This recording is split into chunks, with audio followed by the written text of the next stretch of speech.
नमस्कार दोस्तों, कैसे हो दोस्तों। आज बात करेंगे इस वीडियो में जो अपने जो इफ़ वाले जो नियम है, या फिर बात करें कंडीशनल जो सेंटेंस होते हैं, या फिर बात करें किसकी, क्लोज की। एक मिनट बात कर लेते हैं, सिर्फ 2 मिनट की बात है। क्लोज इसका मतलब क्या होता है दोस्तों, उपवाक्य होता है। क्या होता है? उपवाक्य और इफ जो कि जोड़ता है। जो कंडीशनल सेंटेंस दो प्रकार के होते हैं, यानी कि जो दो पार्ट होते हैं। जैसे कि पहले बात करें, एक पार्ट ये, दूसरा पार्ट यानी पहले वाला वाक्य और ये दूसरे वाला वाक्य। जिसके साथ में इफ लगा दोस्तों, जिसके साथ में इफ लगा उसे बोलेंगे इफ वाला नियम, या फिर कंडीशनल सेंटेंस बोल देंगे। जो दूसरा सेंटेंस रहेगा उसे बोल देंगे क्या बोल देंगे, मेन क्लोज, या फिर क्या बोल देंगे, प्रिंसिपल क्लोज। क्योंकि मेरी एक चीज बताओ, मेन स्कूल में मेन कौन होता है, मुख्य कौन होता है, प्रिंसिपल होता है ना। तो इसी कारण से जो मेन क्लोज है उसी को क्या बोल देंगे, प्रिंसिपल क्लोज बोलते हैं। यानी मेन क्लोज का दूसरा नाम क्या है, प्रिंसिपल क्लोज है। और जिसके साथ में इफ लगाओ उसे इफ क्लोज, या फिर बोलेंगे उसे कंडीशनल क्लोज बोलेंगे। यानी कि इसमें दो वाक्य होते हैं। तो डायरेक्ट बात करते हैं अपने टॉपिक के ऊपर। अगर ये आप वीडियो देख रहे हैं दोस्तों, तो इससे पहले वाला पार्ट, यानी कि ये अपना पार्ट कौन सा है, अपना जो फोर्थ पार्ट है। यदि से पहले 3 पार्ट मैंने डाल दिए, यदि वो 3 पार्ट आपने नहीं देखा वो देख लेना दोस्तों। डायरेक्ट बात करते हैं, अपना रूल कौन सा है, फर्स्ट नियम की बात करते हैं, फर्स्ट रूल की बात करते हैं। कौन सा? पहले क्या आएगा, इफ। क्या आता है दोस्तों, इफ से ये कोई जरूरी नहीं है कि इफ पहले ही हो, बीच में भी आ सकता है, कहीं भी हो सकता है। तो डायरेक्ट पहले बात करते हैं इफ। इफ के बाद में क्या आता है दोस्तों, सब्जेक्ट आता है, यानी कर्ता आता है। फिर क्या आएगा, हेड आएगा। क्या आएगा दोस्तों, हेड आएगा। और हेड के बाद में क्या आएगा, नाउन आएगा। क्या आएगा, नाउन आएगा। इसके बाद में जो ये सेंटेंस, यानी कि ये वाक्य अलग है और ये वाक्य क्या रहेगा, अपना अलग रहेगा। यानी कि दूसरे वाक्य में क्या आएगा, वुड प्लस में क्या आएगा, मेरे वर्ब की कौन सी फॉर्म आएगी, फर्स्ट फॉर्म आएगी। तो सीधी सी बात क्या है यार, जब इफ का तो ध्यान रखना कि बात क्या है, कंडीशनल सेंटेंस, या फिर बात करें तो हम किसके नियम पढ़ने वाले, जो इफ वाले जो नियम पढ़ने वाले। तो यदि वाक्य इफ से स्टार्ट हो, किससे स्टार्ट हो वाक्य, यदि वाक्य इफ से स्टार्ट हो और इफ के बाद में क्या दे रखा हो, सब्जेक्ट दे रखा हो, और सब्जेक्ट के बाद में हेड, और हेड के बाद में क्या दे रखा हो दोस्तों, नाउन दे रखा हो, तो दूसरे वाले वाक्य में वुड प्लस में क्या आएगी, मेन वर्ब की कौन सी फॉर्म आएगी, फर्स्ट फॉर्म आएगी। क्या?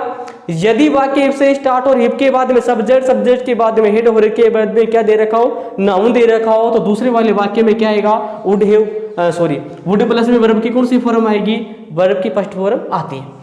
जैसे कि बात करें क्या, यदि ये वाक्य जुड़ रहा ना तो इसे बोल देंगे कंडीशनल क्लोज। तो दूसरा वाला जो सेंटेंस रहेगा उसे बोलते हैं क्या, मेन क्लोज, है ना। जैसे कि इसकी बात करें दोस्तों, if I had an umbrella. क्या?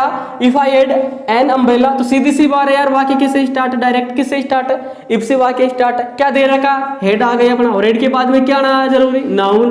तो एन अम्ब्रेला, अम्ब्रेला मतलब क्या था दोस्तों, छत्ता होता है, वो जो बरसात में जो बचने के लिए जिसका प्रयोग करते हैं। If I had an umbrella, I, ये दूसरा वाले सेंटेंस चालू, आई स्पेस दे रखा है, लैंड इट टू यू। तो आप डायरेक्ट बता देंगे, क्या बता देंगे यार, इफ आ गया, इफ के बाद में सब्जेक्ट आ गया, आई आ गया, और हेड आ गया, और हेड के बाद में क्या आ गया, नाउन आ गया। तो दूसरे वाले वाक्य में क्या था, वुड प्लस में वर्ब की कौन सी फॉर्म आती है, फर्स्ट फॉर्म आती है। तो डायरेक्ट भर देंगे, क्या आएगा, वुड वर्ब की कौन सी फॉर्म, फर्स्ट फॉर्म। लैंड की मतलब क्या होता है, लैंड होता है उधार देना। अर्थ क्या होगा, ये वाक्य ओपन कंडीशनल वाले होते, क्या शर्त वाले वाक्य होते। क्या? इफ यदि आई हैड एन अम्ब्रेला, यदि मेरे पास क्या होता, छत्ता होता, तो I would lend it to you, मैं तुम्हें क्या कर देता, उधार देता। लेकिन मेरे पास क्या नहीं है, छत्ता नहीं है, जो मैं तेरे को क्या दे दूं, उधार दे दूं। यानी कि दोस्तों शर्त बताते हैं कि यार मैं ऐसा होता तो मैं ऐसा कर देता, है ना। तो if I had an umbrella, मेरे पास एक छत्ता होता तो मैं तुम्हें क्या कर देता, उधार देता था। तो पहला नियम कौन सा अपना, यदि वाक्य इफ से स्टार्ट हो, इफ के बाद में हेड दे रखा हो, और हेड के बाद में क्या, नाउन दे रखा हो, तो दूसरे वाले वाक्य में क्या आएगा, वुड प्लस में क्या आएगी, वर्ब की कौन सी फॉर्म, फर्स्ट फॉर्म आएगी। दूसरा वाला सेंटेंस देखते क्या दे रखा है, इफ आई सब्जेक्ट हो गया, ए ब्रीफकेस। ब्रीफकेस का मतलब क्या होता है, जो बैग होता है ना, वो मान सकते हैं आप। आई वुड गिव इट अदर, बताओ ये वुड आया ना, आया कि नहीं आया, आया। और वुड के साथ में क्या आ रहा है, वर्ब की कौन सी फॉर्म आ रही है, फर्स्ट फॉर्म आ रही है। तो क्या आएगा, ये नाउन दे रखा है, बताओ नाउन दिया कि नहीं दिया।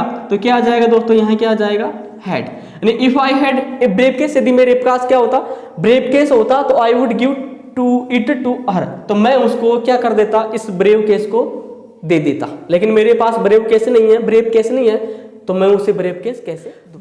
दूसरा नियम क्या है दोस्तों, वही वाक्य किससे रहेगा, इफ से स्टार्ट, क्या सब्जेक्ट है, बाद में क्या है नहीं जरूरी है, यहां सेकंड फॉर्म आएगी। यहां तो हेड प्लस में नाउन था, लेकिन यहां क्या है, वर्ब की कौन सी फॉर्म है, सेकंड फॉर्म है। क्या दे रखा है, वुड, और कौन सी फॉर्म आएगी, मेन वर्ब की कौन सी फॉर्म आएगी, वही सेकंड फॉर्म आएगी, वाह सॉरी वर्ब की फर्स्ट फॉर्म आएगी। वहां भी वुड प्लस में वर्ब की फर्स्ट फॉर्म थी, यहाँ भी कौन सी है, वुड प्लस में वर्ब की सेकंड फर्स्ट फॉर्म, लेकिन अंतर कौन सा है, यहाँ सेकंड फॉर्म आएगी और यहाँ हेड प्लस में क्या आएगा, नाउन आएगा। क्या दे रखा है पहला sentence, if a thief, thief का मतलब चोर, स्पेस दे रखा है, कम इनटू माय रूम, तो आई वुड कॉल यू। बताओ यहां दे दिया, क्या दिया अपने, वुड प्लस में क्या दिया, वर्ब की फर्स्ट फॉर्म दी, ये वर्ब की फर्स्ट फॉर्म है कॉल, वुड प्लस में वर्ब की फर्स्ट फॉर्म दे दिया, लेकिन यहां देखो क्या यहाँ नाउन दिया है, क्या इनटू नहीं है, या तो डायरेक्ट नाउन था, नहीं है तो यहाँ क्या आएगी, वर्ब की कौन सी फॉर्म आएगी, सेकंड फॉर्म आएगी, कम की क्या हो जाएगी, कैन हो जाएगी। ये भी बात ध्यान रखना, एक मिनट बता दूं मैं आपको, एग्जाम में कैसे पूछेगा। यदि आपने को एग्जाम में पूछना है, एग्जाम में यदि पूछेगा तो यहां देगा पहले वाले खालिस्तान में के बाद में क्या देगा, हेड प्लस में क्या देगा, नाउन देगा, फिर आपसे क्या भरवाएगा, वो वुड प्लस में वर्ब की फर्स्ट फॉर्म भरवाएगा। क्या भरवाएगा, वुड प्लस में वर्ब की फर्स्ट फॉर्म भरवाएगा। ये नियम ऐसे पूछेगा एग्जाम में पूछना तो उसे। दूसरा नियम कैसे पूछेगा दोस्तों, यदि इफ दे रखा और इफ के बाद में क्या वर्ब की सेकंड फॉर्म दे दी, तो वही क्या आएगा, वुड प्लस में वर्ब की फर्स्ट फॉर्म आएगी। ये नियम भी ऐसे ही पूछेगा, ये नियम भी ऐसे ही पूछेगा।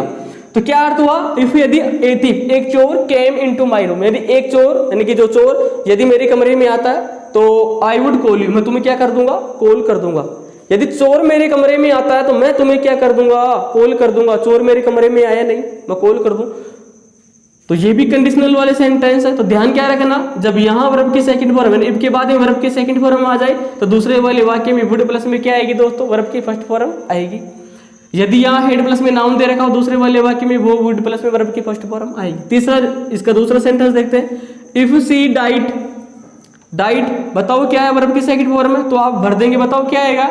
एक मिनट वीडियो को रोककर फॉर्म भरना, क्या आएगा, जब यहाँ वर्ब की सेकंड फॉर्म दे दी तो क्या आएगा, वुड प्लस में वर्ब की फर्स्ट फॉर्म, लाफ, हंसना। इफ यदि सी डाइड हर हेयर, यदि वह अपने बाल को क्या करती है, अपने बालों को क्या करती है, रंगाती है। किससे करती है, ग्रीन, ग्रीन का मतलब हरे रंग से क्या करते हैं, रंगाती है। एवरीवन प्रत्येक व्यक्ति, एवरीवन का मतलब प्रत्येक व्यक्ति। वुड लाफ हंसेगा एट हर, यानी तो प्रत्येक व्यक्ति क्या करेगा, उसके तरफ हंसेगा। यदि वह अपने बालों को ग्रीन कलर से रंगाती है तो प्रत्येक व्यक्ति उसकी तरफ क्या करेगा, हंसेगा। तो ध्यान रखना, यदि इफ के बाद में वर्ब की सेकंड फॉर्म हो तो बाद में वुड प्लस में वर्ब की फर्स्ट फॉर्म आने वाली। रूल तीसरा इंपॉर्टेंट दोस्तों, बहुत ही इंपॉर्टेंट है, क्या, यदि इफ, क्योंकि इससे कई बार एरर भी पूछ ले जाते हैं एग्जाम में, इफ प्लस में क्या दे रखा है, सब्जेक्ट आएगा, पक्की बात है। यहाँ हेड प्लस में वर्ब की कौन सी फॉर्म, थर्ड फॉर्म। यदि हेड के बाद में वर्ब की थर्ड फॉर्म दे रखी है, हेड के बाद में वर्ब की थर्ड फॉर्म दे रखी है, तो दूसरे वाले वाक्य में क्या आएगी, वुड प्लस में हेव वर्ब की कौन सी फॉर्म आएगी, थर्ड फॉर्म में आएगी। यदि पहले वाले वाक्य में के साथ में हेड प्लस में वर्ब की थर्ड फॉर्म दे रखी है तो दूसरे वाले वाक्य में वुड हेव प्लस में वर्ब की कौन सी फॉर्म आएगी, थर्ड फॉर्म आएगी। जैसे कि वाक्य की बात करें, क्या, इफ सी हैड, हेड आ रहा है, हेड के बाद में यदि नाउन होता, हेड के बाद में नाउन होता तो पहला वाला नियम चल जाता, वो तो बात है। लेकिन यदि हेड के बाद में वर्ब की थर्ड फॉर्म दे रखी हो तो क्या आएगी दोस्तों, वुड है प्लस में वर्ब की थर्ड फॉर्म आने वाली है। इफ सी हैड इनवाइटेड, बताओ हेड प्लस में वर्ब की थर्ड फॉर्म आई कि नहीं आई। मी खालिस्तान, बताओ क्या आएगा, वुड है प्लस में वर्ब की थर्ड फॉर्म, तो क्या जा जाएगा इसमें, वुड हैव अटेंड की अटेंडेड। क्या अर्थ हुआ, if she had invited me, यदि मेरे को, इफ यदि सी हैड इनवाइटेड मी, यदि वह मेरे को क्या करती, इनवाइटेड करती, तो I would have attended the function, तो फंक्शन में क्या होता, समारोह में क्या होता, शामिल होता। यदि वह मेरे को इनवाइटेड करती, यानी वो मेरे को निमंत्रण देती ना, तो मैं उसके फंक्शन में क्या करता, सम्मिलित होता। लेकिन क्या मतलब हुआ, उसने मेरे को इनवाइटेड किया नहीं और मैं फंक्शन में सम्मिलित हुआ नहीं। तो सीधी सी बात है, कैसे पूछा जा सकता है, यदि यहां से पूछ ले वुड हैव प्लस में वर्ब की थर्ड फॉर्म दे दे दूसरे वाले वाक्य में, क्या, दूसरे वाले वाक्य में वुड हैव वर्ब की थर्ड फॉर्म दे रखी है तो पहले वाले वाक्य में क्या आ जाएगा, हेड प्लस में वर्ब की थर्ड फॉर्म आ जाएगी। यदि पहले में हेड वर्ब की थर्ड फॉर्म दे रखी है, दूसरे में क्या आ जाएगी, वुड हैव प्लस में वर्ब की थर्ड फॉर्म आ जाएगी।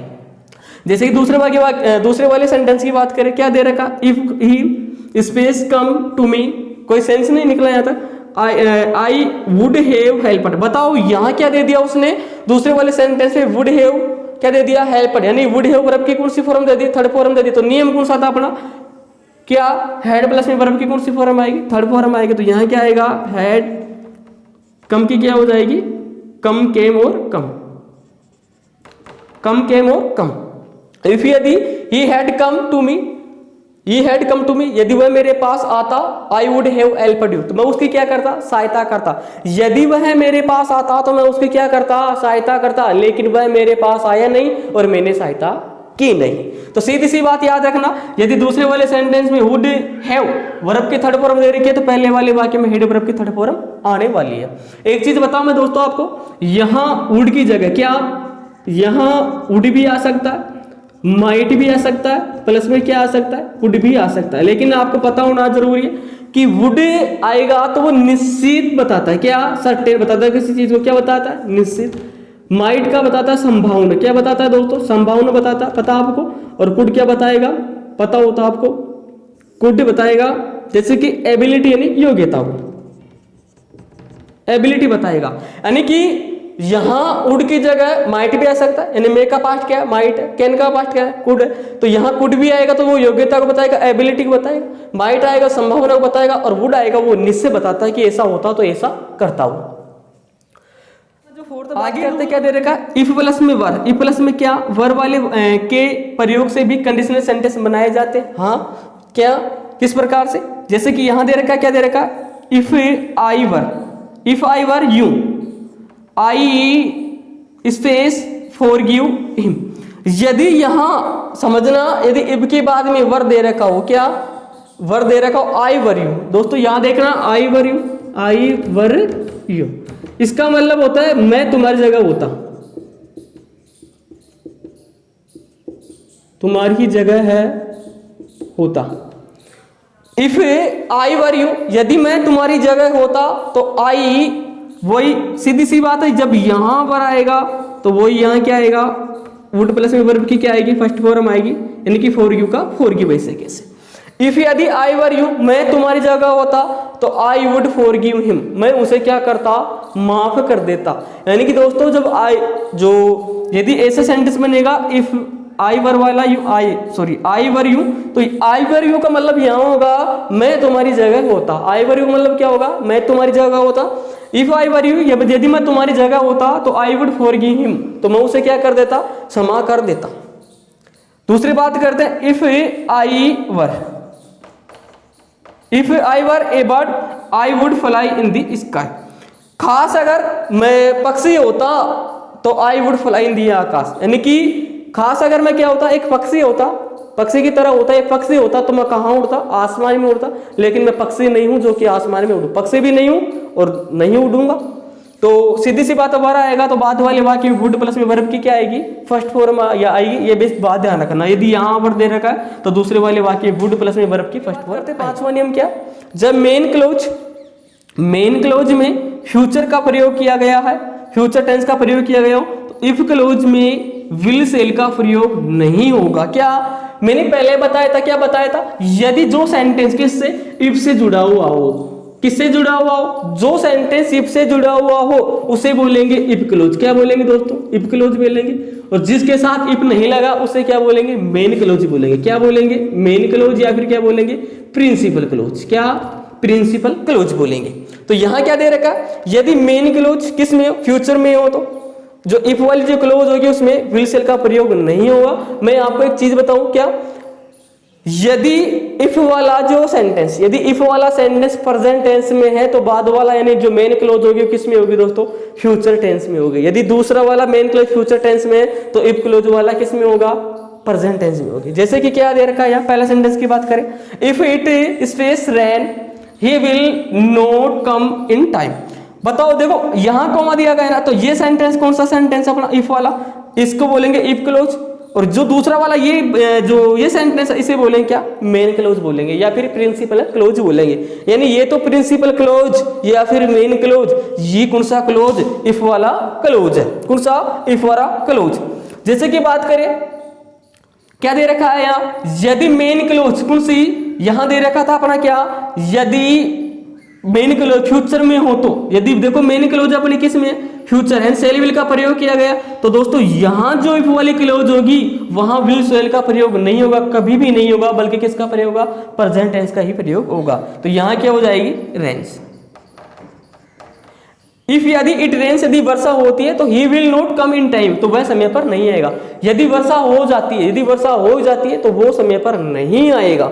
दूसरा सेंटेंस की बात करें दोस्तों, इफ ही रन्स फास्ट, तो मैंने पहले बता दी इफ वाला क्लोज यदि प्रेजेंट टेंस में, यदि इफ वाला क्लोज प्रेजेंट टेंस में, तो दूसरा वाला यानी दूसरा वाला सेंटेंस या फिर यानी मेन क्लोज की बात करें किस में रहेगा, किस में रहेगा, फ्यूचर क्लोज में रहेगा। यदि दूसरा मेन क्लोज फ्यूचर टेंस में है दोस्तों तो ये वाला क्लोज किस में रहेगा, प्रेजेंट टेंस में रहेगा। तो बताओ इफ वाला जो क्लोज है किस में, प्रेजेंट टेंस में है कि नहीं है, ऐसा लग रहा है। तो दूसरा वाला यानी जो मेन क्लोज किस में रहेगा, फ्यूचर में रहेगा। इसी कारण से देखो इफ ही रन्स फास्ट, यदि वह इफ ही रन्स फास्ट, यदि वह तेज दौड़ता है, तो ही विल रीच टाइम, तो वह इन टाइम, तो वह समय पर क्या कर जाएगा, पहुंच जाएगा। दोस्तों ये अपने वाले इफ वाले कुछ नियम थे, क्योंकि कई बार इनसे एग्जाम में पूछ ले जाता है। अगर ये वीडियो आपको अच्छा लगा हो तो लाइक करें, कमेंट करें और अपने दोस्तों के साथ वीडियो को शेयर करें।